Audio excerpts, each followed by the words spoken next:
All right. Okay. Wait. Kumzuzu kunali ma demonstrations. Ndiyeno wanthu wina wadzikwanje ayatuluka ndidzikwanje zopya zija.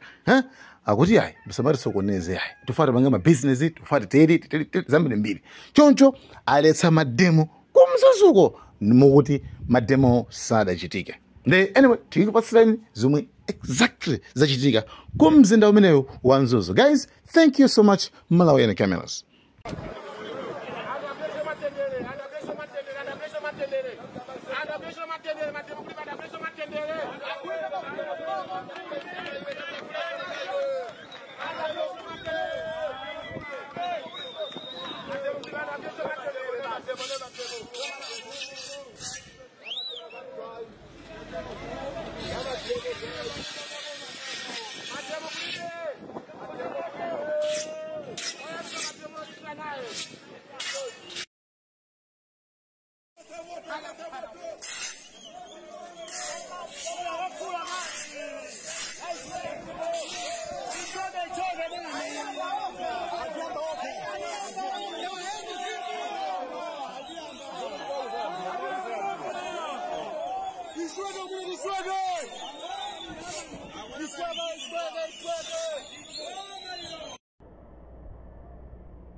Ati mwazuka bwanji mzinda wa Mzuzu kwachabwino ngakhale analengeza kuti kukhala mademo zomwe zapangisa kuti ma business akhale ngati aima, ma business asokonekera, ma business sakutheka. Apa ndi paja pamakhala msika wa magalimoto yemwe amaziwako ku Mzuzu pano ndipo mwe amagulisira magalimoto, koma lero magalimoto sana yali fachopa mademo. Ndi pena pakepo amanena kuti yayi mademo kulibeko. Tinaumana ndi anyamata Zimphona anthanana zawo akuti yayi Mzuzu no mademo. So ngakhale ma business aima, ma business sakutheka, pempho langa kwa anthu aku Mzuzu, ma business sakuyenda chifukwa cha zimademo zosaganizira ma ordinary people. Ordinary Malawians are truly suffering. Yes, Malawians are truly suffering just because of these so-called demonstrations. You can see the city is totally quiet. This is one of the busiest areas, but today is very quiet. So many shops are closed. These are Airtel Money boxes, Airtel Money booths, totally closed, which means if you are coming to Mzuzu and planning to the money withdrawal, you still find it difficult because there is no Airtel Money booth which is open. These are some of shops which are closed, totally closed, no businesses. So the one who is suffering, yemwe amavutika ndi munthu wa Malawi, ordinary Malawian, yemwe amakhulupirira kuti yeye akapanga business amapeza ndalama kupita kunyumba kuti akasamale family yake.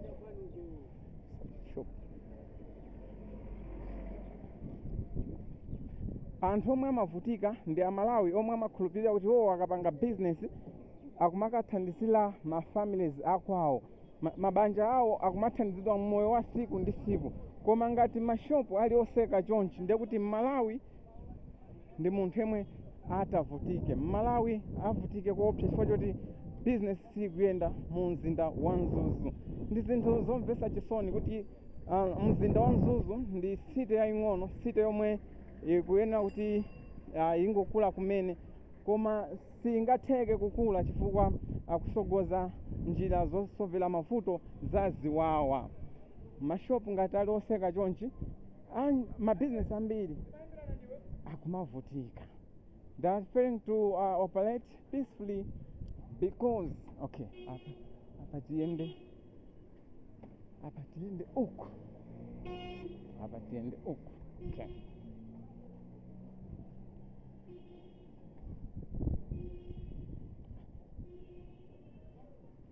Okay, mauona mzinda wa Mzuzu lele chete, no business at all. Nakuti mashopu wose kopa viwawa, kwani kasi ichi vina mpoto.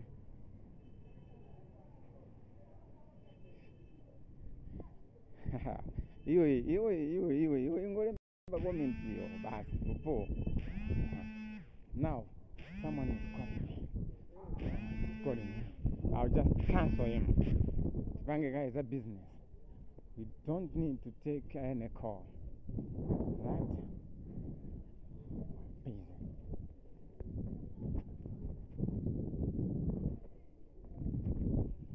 Alright. Ndekuti iweyo ngatuma weta nkhuku zija ku CP crossed. CP is crossed just because nawosa kuopa mademo. Okay. Hapa ni mara ya moja, mara ya kwanga busy jomeni. Kweni kucha nakutoa kuopa mademo. Okay. Wewe ngatuma weta nkhuku anduma kuropera kuti usagula feed siku la lero ndio utapapa sakuvuta. Ndiposeka pamene pa.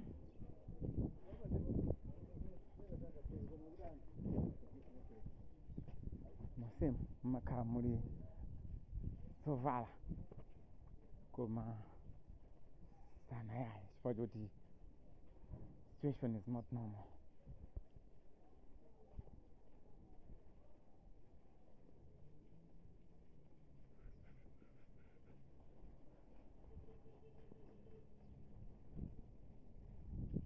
Deba kumenda kumana ndi azimayi olimba mtima pakuti ifeyo mpaka na ana akaje tigulisabe kugulisa zinthu zawo panga ndalama.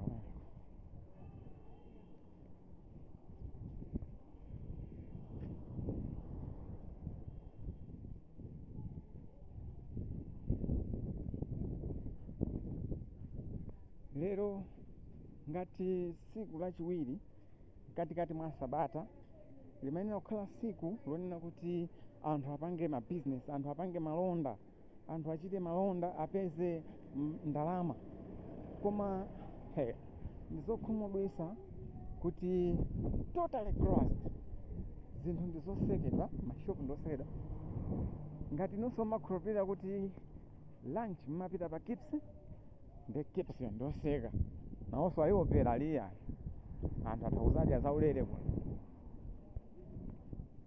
Apa ndiye tilowere chakuma bank tikaone kuti banking services akupanga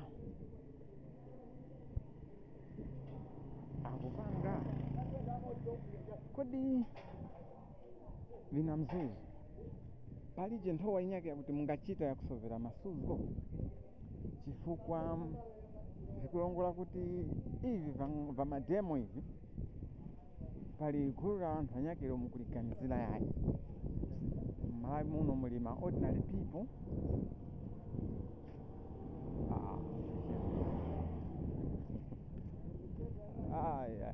Malawi kuno amwe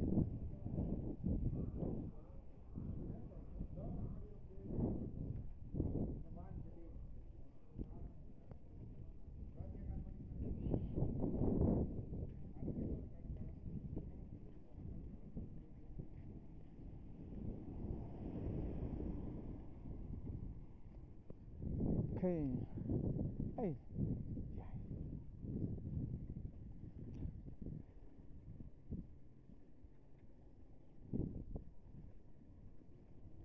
Ngati mukuchokera kutali maganiza zoti mupita uku mukagula zipangizo zomangira manyumba, zipangizo za plumbing, zipangizo za electrical sizitheka msiku la lero chifukwa ndikoseka tauni yasekedwa mumaziwapo pano pambonekera pamakhala busy kwambiri koma ndiposeka zinthu sizikutheka zinthu sizikuyenda kodi amalawi tipange mota yemwe akunjoyapo kumalawi kuno ndiyo yekha amuoneni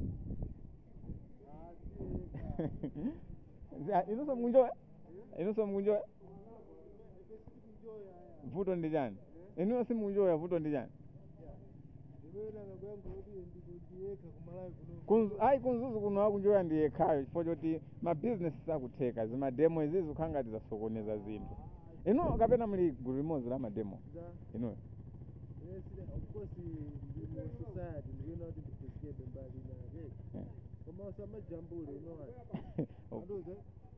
zinthu izizi tayamba kuchambula kalekale moti ndachoka kumeneko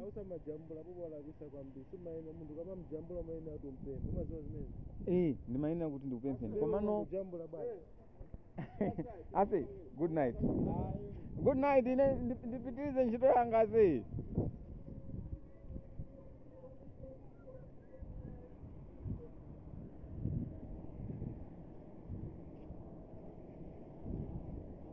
okay uku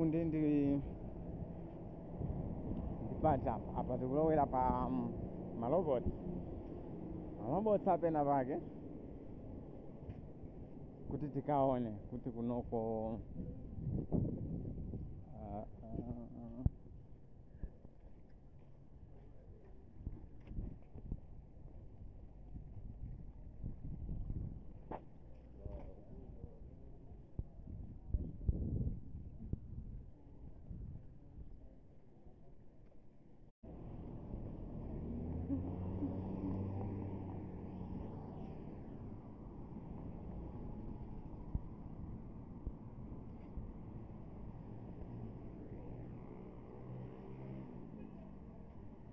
Damn.